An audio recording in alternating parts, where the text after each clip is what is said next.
Na'alev natzliach be'ezrat Hashem. Dans le Kuntras Atzadikim, on rapporte là-bas une histoire incroyable. Incroyable, mais vraie. C'était à l'époque d'un très grand rave qui s'appelle Rabbi Yehuda Liva ben Betzalel, dont le Maharal de Prague, que beaucoup de monde connaît. Moreno Agadol Rabbi Liva, qui ce grand rave est né en 1520 et est parti de ce monde en 1609. Et dans sa génération, il y avait un homme qui s'appelait Meir.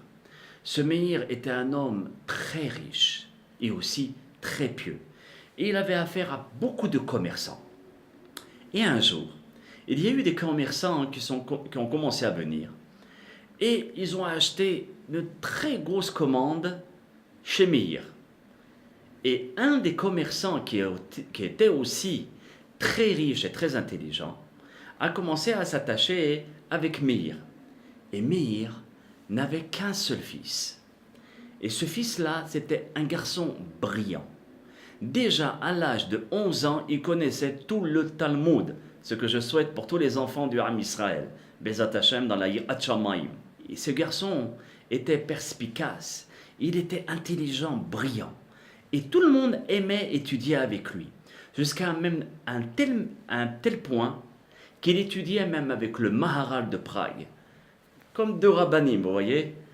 Et donc, ce Richard commerçant commençait à discuter un petit peu avec l'enfant et lui amener des cadeaux. Et on voyait vraiment que c'était un garçon très brillant. Et ce Richard a commencé à s'attacher à cet enfant et réciproquement. Et comme je vous ai dit, ce Richard a commencé à amener des cadeaux à l'enfant et commencé à lui apporter des surprises pour lui prendre son cœur de façon à l'attirer. Et vous allez voir qui est ce Richard-là. Et 3 jours avant son départ, ce Richard commence à amadouer l'enfant avec encore plus de cadeaux et de belles paroles. Et aussi il commence à amadouer les parents.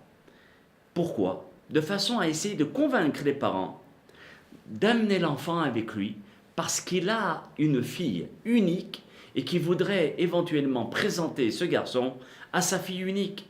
Vous savez, à l'époque, surtout en 1500, 1600 comme ça, les gens, même si leurs enfants étaient très jeunes, ils faisaient des présentations et ils faisaient ce qu'on appelle un tnaï. C'est un engagement, l'un vis-à-vis de l'autre, que plus tard, Be'ezrat Hashem, quand ils grandiront, ils se marieront ensemble. Des mariages arrangés, mais qui fonctionnaient très très bien. Et donc, ce Richard a commencé à parler aux parents pour prendre l'enfant avec lui et le présenter à sa fille, pour éventuellement essayer de faire un mariage. Alors, Meir, il dit à ce Richard, écoutez, moi j'ai un rave, je vais lui demander conseil, et ce qu'il me dira, je le ferai. Mais Meir, entre-temps, il essaye de se renseigner auprès des commerçants qui étaient avec ce Richard. Mais comme ils étaient tous de mèche, et vous allez le voir pourquoi, ils ont commencé à lancer des éloges envers ce Richard professionnel et ce Richard commerçant. Et dire que c'était le meilleur des meilleurs et c'était un homme exceptionnel et qu'on pouvait avoir confiance en lui, qu'il a une jolie fille et que Be'ezrat Hashem ça marchera. Bon, le père convaincu, il va chez son rabbi. Et le rave, en entendant tous ces dires, il se dit pourquoi pas. La malo, si c'est un homme de confiance et que tu as vu que c'est un homme qui étudiait avec ton fils et tu as vu aussi que c'était quelqu'un d'érudit, la malo. Alors, Meir, avant de donner l'autorisation à son fils de partir, il demande à son fils et il lui dit, écoute bien mon chéri, je vais t'autoriser de partir, même si ta maman, elle n'est pas tellement d'accord. Mais elle va donner son accord si Dieu veut. Mais à une condition, écris-moi à chaque place là où tu vas aller. À chaque étape de ton voyage, tu vas nous écrire, tu nous donnes de tes nouvelles. Et dans 1 semaine, si Dieu veut, tu es avec nous. Parce que le Richard a dit seulement 1 semaine et je vous ramène l'enfant. Baruch Hashem, le fils de Meir s'en va. Et à ce moment-là, ce Richard et toute cette équipe de commerçants n'étaient que des non-juifs, déguisés en juifs. Et vous savez qu'à l'époque, les prêtres étudiaient aussi le Talmud. Ils connaissaient l'aramien et l'hébreu. Et ils étaient très très forts en Torah. Et c'est comme ça qu'ils l'ont pris pour un juif. Et ce commerçant qui n'était pas juif, et Richard, qui s'est fait passer aussi pour un Richard, il mettait son argent, et beaucoup d'argent, pour faire la rafle des enfants juifs, pour prendre ses enfants. Et c'est là où il commence à traverser le désert, qui n'était pas du tout la direction à prendre. Le désert pendant 4 jours. Et l'enfant, il a commencé à comprendre et à regretter et à se dire, oh, qu'est-ce que j'ai pas fait? Qu'est-ce que j'ai pas fait d'écouter ce Richard? Et naturellement, il ne pouvait pas écrire à son père. Mais le commerçant est en train d'amadouer l'enfant en disant, non, ne te fais pas de soucis, on est obligé de prendre par ici parce que c'est un raccourci. Et ces impies commerçants, une fois qu'ils ont traversé une partie du désert, il y avait au milieu du désert une très grande tour. Ils ont mis l'enfant à l'intérieur de cette tour. L'enfant, le pauvre, il n'avait que 11 ans, ne faisait que pleurer, se lamenter, et il avait de la peine aussi bien pour son père et sa mère, mais aussi pour sa vie. Qu'est-ce qui va advenir pour cet enfant? Et au moment où il est placé dans cette tour, il cherche à droite, à gauche, une porte de sortie, rien à faire. Et c'est là, écoutez bien, c'est là où il entend une voix. Notre enfant entend une voix et qui dit, aïe, toi aussi tu t'es fait avoir, toi aussi tu t'es fait avoir malheureusement. Et l'enfant cherche de tous les côtés, mais il ne voit pas de personnage, il voit personne. Alors il fait abstraction, et encore une fois, il dit, moi aussi ils m'ont fait exactement ce qu'ils t'ont fait. Ils m'ont amadoué, ils ont vu que j'étais un hacham, et ils ont vu qui j'étais, et ils m'ont mis ici. Alors l'enfant prend son courage à deux mains, et il essaye de chercher. Et qu'est-ce qu'il découvre? Il découvre un visage, une tête, qui était en train de parler. Donc il prend son courage à deux mains, parce qu'à cet âge-là, on s'affole, et même à notre âge. Et il se met en face de cette tête qui était posée sur une table. Et donc la tête lui raconte que ces Richards commerçants, ils ont fait exactement pareil. Ils ont fait de façon à ce que beaucoup de juifs, enfants juifs, ils les ont amadoués avec des cadeaux, etc. Ils les ont amenés ici. Et une fois ici, c'est là où c'est une catastrophe. Ils les prennent avant la bar mitzvah. Ça veut dire une tête où la paire de tefillin n'a pas pu se poser. Et avant la bar mitzvah, ils prennent cet enfant, ils le mettent ici, ils l'égorgent et ils brûlent leur corps. Lo alenu velo alam Israël. Et ils nettoient la tête et ils mettent un talisman sous la langue, un talisman écrit avec des noms, d'accord, de Toum'a, d'impureté. C'est ce qu'on appelle la Kabbalah chrétienne. Elle vient du judaïsme, mais mélangée avec de l'impureté. Et à ce moment-là, quand ils interrogent la tête, cette tête dit tout l'avenir et tous les conseils et tout ce qui se passe là-haut, et tout le monde est au courant de ce qu'il faut faire. Et avec ce talisman qui est placé sous la langue. Et on n'a pas le choix que de parler. Oh, l'enfant de Meir était dans tous ces états. Je dis, mais comment je vais faire pour partir d'ici? Et il commence à pleurer et à pleurer. Et c'est là où la tête lui dit, écoute-moi, pleurer, c'est pas ça qui va te sauver. Ni toi, ni moi. Parce que moi, étant juif aussi, ils m'ont fait ça. Mais regarde, je vais te conseiller, mais à une condition. Alors l'enfant de Meir dit, oui, dis-moi la condition, je suis prêt à tout faire. Il lui dit, écoute bien, je suis prêt à te conseiller, mais je veux que tu puisses me sauver de cet endroit. Parce qu'à chaque fois quand ils m'interrogent et qu'ils font tout ce sacerdoce impur sur moi, je suis en train de souffrir atrocement.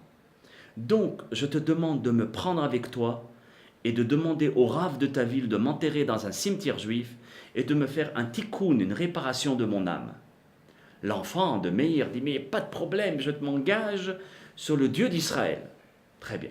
C'est là où l'enfant lui dit, écoute bien, tu vois, de se faire cette fenêtre, on est capable d'ouvrir cette fenêtre, ne pense pas que c'est tout fermé, et on va sauter par la fenêtre, et tu me prends avec toi. Alors l'enfant, il écoute, il prend la tête, et il court en direction de la fenêtre, mais il voit quand même que c'était haut. Mais il prend son courage à deux mains, parce que la tête lui dit, écoute bien, que tu sautes, que tu vives ou que tu meurs, ça reviendra au même. Parce que si tu restes ici, ils vont te tuer. Et si tu t'échappes tout seul, ils vont m'interroger, et ils vont te poursuivre. Parce qu'ici c'est le désert, tu n'as pas où aller. Donc on n'a pas le choix de sauter. C'est là où l'enfant de Meir, qu'on ne cite pas son nom dans le livre Akadosh, dans le Kuntras Atzadikim, et il prend la tête et il saute par la fenêtre en criant Shema Israël, Adonai Elohenu, Adonai Ehad. Et donc, par miracle, Baruch Hashem, l'enfant ne s'est rien cassé. Laissons l'histoire de l'enfant jusqu'ici.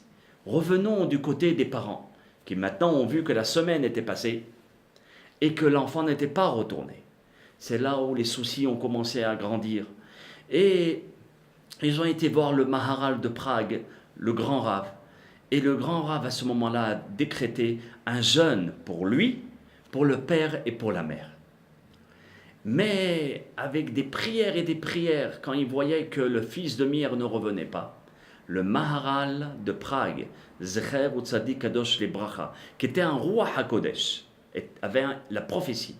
Il a décrété un jeûne sur toute la communauté, car il a fait un rêve et il a eu une prophétie que l'enfant était vraiment en danger. Et ils ont commencé à tous faire les tehillim, des supplications, les slihot, les tahanonim. Et c'est au moment de Mincha, vers la prière de l'après-midi, que le Maharal de Prague monte sur la teva, sur l'estrade, et il s'adresse à Akadosh Baruch Hu, et il dit Ribono shel olam, je ne bougerai pas d'ici tant que cet enfant ne reviendra pas. Je veux que tu puisses faire venir cet enfant sain et sauf. Sinon, je ne sortirai pas de cet endroit, et ni de cette pièce, et ni de la synagogue. Et ils ont commencé à prier, mais voyant que l'enfant ne revenait pas, et que le soleil commençait à se coucher, le Rav a donné l'ordre à sonner le chauffard, et lui aussi a commencé à sonner le chauffard. Et il a demandé à tout le Kahal qu'au moment où il sonnerait le chauffard, que tout le monde puisse réciter les 13 attributs de miséricorde. C'est ce qu'on récite pour le jour de Yom Kippour. Hashem, Hashem, El Rahum Vehanoun, Erech Apayim Verav Chesed Ve'emet, Notzer Chesed La'alafim, Noser Avon, Vafesha Vehata Venake, et de continuer sans cesse et sans s'arrêter tant que l'enfant ne revient pas. C'est à ce moment-là, du côté de l'enfant, il voit que Baruch Hashem, son corps était intact, que rien n'était cassé. À ce moment-là, qu'est-ce que cet enfant il voit? Il voit une personne âgée qui s'adresse vers lui et qui lui dit « Ferme tes yeux, je vais t'emmener chez tes parents. » Et c'est là où il le prend, mais que la tête est en train de dire « Oh, ne m'oublie pas, tu m'as promis. » Et c'est là où l'enfant prend la tête avec lui. Et cet enfant, en fermant les yeux, où il se retrouve carrément devant la synagogue. C'est là où le Maharal voit cette personne âgée, et il comprend que c'était Eliyahu Hanavi. Et cet enfant rentre dans la synagogue, un miracle devant toute la communauté, mes chers amis. Ça fait à peine 500 ans.